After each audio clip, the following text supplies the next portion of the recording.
Quand il s'est agi de mettre en musique la chorégraphie de ce retour, il y a eu de très nombreuses réunions de travail entre les émissaires de Laurent Gbagbo et des représentants des autorités ivoiriennes, notamment depuis le fin du mois d'avril, au moins une demi-douzaine de réunions techniques, parfois en présence de l'actuel Premier ministre Patrick Hachi.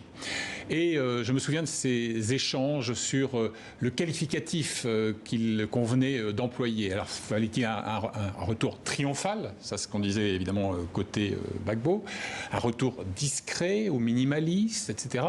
C'est assez chimérique, ce genre de classification, de par tout simplement la portée de ce retour.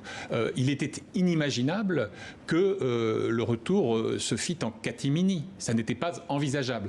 Donc là, si vous voulez, on est dans une sorte de pilotage ultra fin des deux côtés. Du côté des autorités, ne pas perdre le contrôle.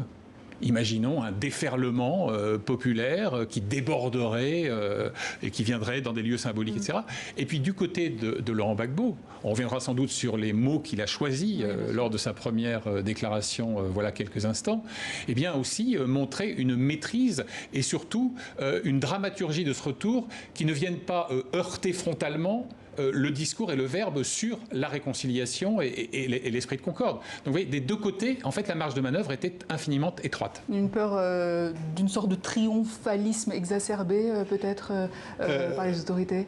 Ce qui est sûr, c'est que depuis qu'il est arrivé au pouvoir le 11 avril 2011, Alassane Ouattara n'a jamais gouverné en présence d'une opposition forte. Il ne sait pas, il ne veut pas.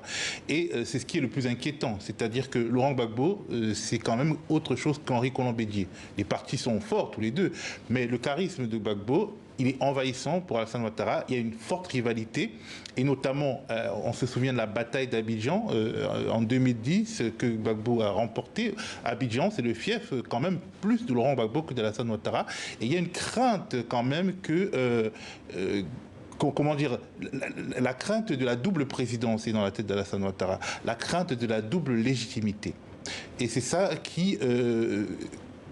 ce qu'il faudra lire, c'est la capacité des deux hommes à cohabiter dans le même pays. Parce que finalement, c'est en prenant acte, entre guillemets, du fait qu'il ne pouvait pas cohabiter avec Laurent Gbagbo, qu'il a exfiltré, qu'il a envoyé à la haie.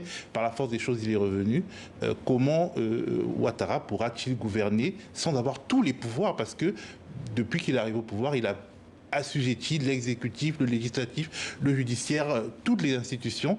Et est-ce qu'il pourra desserrer les taux pour aller enfin à la démocratisation? Parce que il s'agit moins, à mon avis, d'un processus de réconciliation que d'un processus de démocratisation.